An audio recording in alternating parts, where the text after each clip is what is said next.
এত যুদ্ধাস্ত্র, এরপরও রাশিয়ার ব্র্যান্ড নিউ আন্তঃমহাদেশীয় ব্যালিস্টিক ক্ষেপণাস্ত্রের বিকল অবস্থা। পুরনো অস্ত্রের কারণে নতুন ক্ষেপণাস্ত্রই এখন অন্তঃসার শূন্য। এমন বেহাল দশা হয়েছে রাশিয়ার অত্যাধুনিক আন্তঃমহাদেশীয় ব্যালিস্টিক ক্ষেপণাস্ত্রের। বিশ্বের সবচেয়ে বড় এই পরমাণু অস্ত্রকে এখনই যুদ্ধক্ষেত্রে কাজে লাগানোর কোনো সম্ভাবনাই নেই। ইরান, চীন, যুক্তরাষ্ট্র সহ বিশ্বের পরমাণু শক্তিধর দেশগুলো যখন নিজেদের অস্ত্র আরও উন্নত করছে, সেখানে রাশিয়া পিছিয়ে পড়ছে গুরুত্বপূর্ণ অথচ প্রায় বিকল এই অস্ত্র নিয়ে। রাশিয়ার নতুন RS-28 সারমাট ICBM এখন ভুগছে ভয়াবহ ব্যর্থতায়। গেল বছরের সেপ্টেম্বর থেকে এটি পরীক্ষা করা হয়েছে। সে সময় থেকে মিসাইলের উৎক্ষেপণ সফল হয়নি।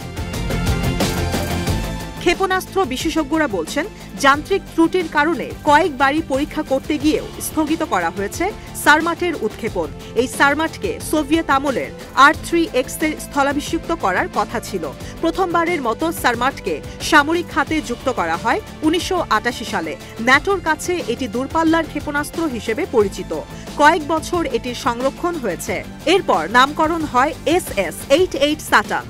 নতুন সারমাট প্রস্তুত না হলে রাশিয়াকে পুরনো ক্ষেপণাস্ত্রেই ভরসা করতে হবে।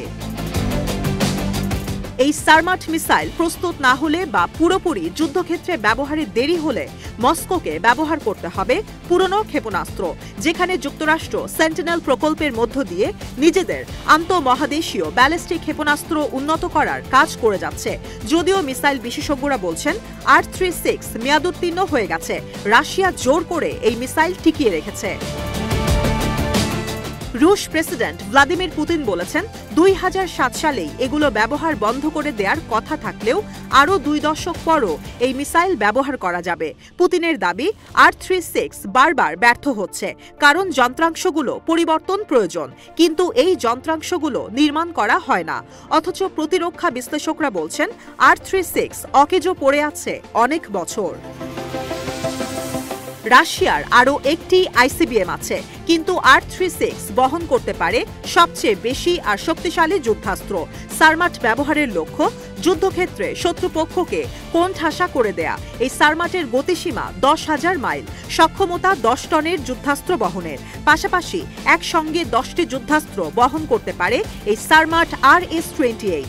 R-36 ICBM সেই মিসাইলের সঙ্গে প্রতিস্থাপন করা মানে গতিসীমা কম হলেও যুদ্ধাস্ত্র ধারণ ক্ষমতা একই। রাশিয়ার অন্য আন্তঃমহাদেশীয় ব্যালিস্টিক ক্ষেপণাস্ত্রগুলোর নেই এই সক্ষমতা।